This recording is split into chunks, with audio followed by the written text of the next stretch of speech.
Udaranya panas, tapi juga lembab. Jika saya memberi salam, jangan lupa Dewan Juri menjawab. Assalamualaikum warahmatullahi wabarakatuh. Waalaikumsalam warahmatullahi wabarakatuh. Halo semuanya, nama saya Akila Gersani, kelas 5 dari SD Negeri 3 Jatilan. Pada kesempatan kali ini, saya akan membawakan cerita rakyat yang berjudul Aji Saka. Cerita ini saya ambil dari buku yang berjudul Cerita Rakyat Jawa Tengah yang diterbitkan oleh CV Sinar Cemerlang Abadi pada tahun 2000. Cerita ini ditulis oleh Tuti dan Wahyu Ucok. Dan juga saya mengambil cerita ini dari website Wikipedia. Selamat menyimak. Dikisahkan pada tahun ke-78 Masehi, daerah Grobogan termasuk dalam wilayah kerajaan Medang Kamolan yang diperintah oleh dinasti Sanjaya. Salah seorang raja dari dinasti tersebut adalah Dewata Cengkar.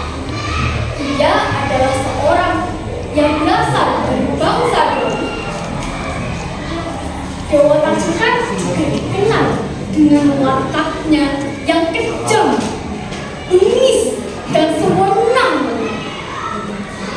Ia tega menindas dan memeras rakyat. Dewata Cengkar juga mempunyai ciptaan yang mulia, yaitu memakan daging. Karena sukaan Dewata Cengkar tersebut membuat rakyat merasa berlaku. Mereka tidak ingin menjadi santapan sang raja yang haus daging. Berbagai cara telah dilakukan untuk melawan Dewata Cengkar, tapi semua itu sia-sia saja. Tak ada seorang pun yang mampu melawan Dewata Cengkar. Aji Saka mendengar bahwa rakyat Medang Kamolan menderita karena rajanya.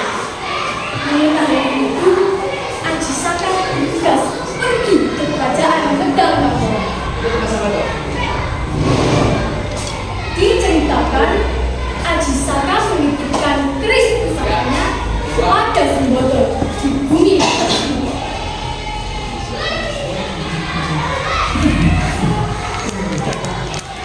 Aku akan menitipkan pusaka ini padamu untuk kau jaga dan kau rawat. Tidak ada seorang pun kecuali aku yang boleh mengambil pusaka ini. Kau warga, apa laporan?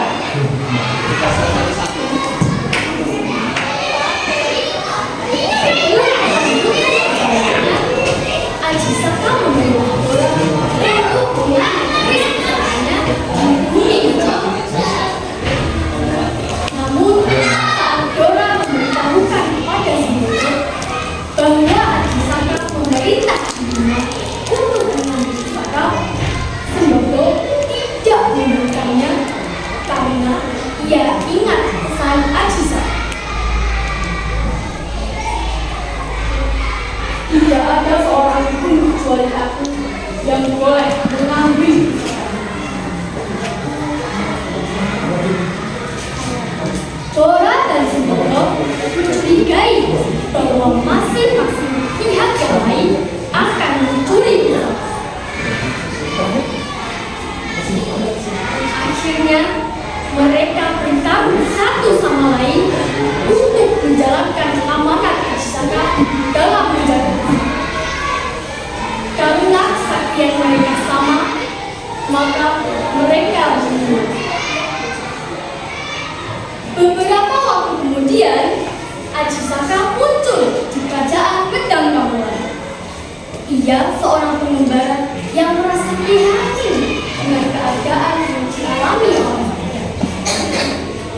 Ajisaka pun berusaha menghentikan kebiasaan Dewa Tachika dengan disaksikan oleh ribuan pasang mata. Ajisaka pun menantang adu kesaktian dengan Dewa Tachika.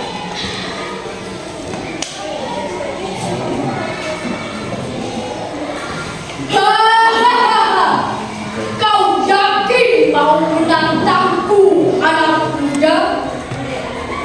Tawa Dewa Tachika berubah.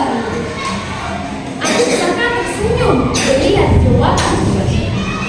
Dewa Tachika menurunkan kedua. Pandangnya Ajisaka dari atas.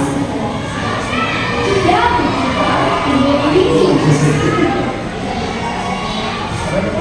Baiklah, sepertinya kepala Ajisaka adalah ikat kepala yang memiliki kesaktian. Ajisaka pun segera melepas ikat kepalanya, lalu menggelarnya di atas tanah.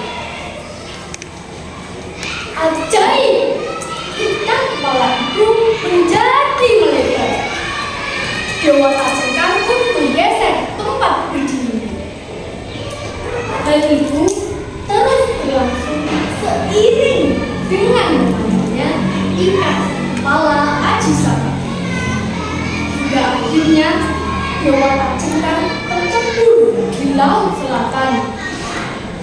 Namun Dewa Tachika tidak mati, melainkan berubah menjadi buaya. Sepeninggal Dewa Tachika, rakyat akhirnya mengangkat Ajisaka menjadi raja di kerajaan Minangkabau dengan gelar Prabu Jaka atau Prabu Ano Ajisaka. Sementara itu, setelah Ajisaka memerintah di Minangkabau, Ajisaka heran mengapa setelah sekian lama pusaka itu belum datang juga. Maka ia pulang ke bumi Majapahit. Ajisaka terkejut melihat mayat kedua adik setianya dan akhirnya menyadari kesalahpahaman antara keduanya yang berakhir pada tragedi. Untuk mengenang kesetiaan kedua adiknya, maka Ajisaka menciptakan huruf Jawa atau aksara Jawa yang bertuliskan Hono Coroko, yang artinya ada dua utusan. Doto Sowolo, yang artinya yang saling berselisih. Podo Joyonya, sama kesaktiannya. Dan Mogo Bonomo, inilah mayat. Pesan moral yang bisa kita petik dari legenda Ajisaka yaitu pentingnya keberanian, keadilan, dan menjaga. Demikian cerita dari saya. Sampai bertemu di lain waktu. Wassalamualaikum warahmatullahi wabarakatuh. Waalaikumsalam warahmatullahi wabarakatuh.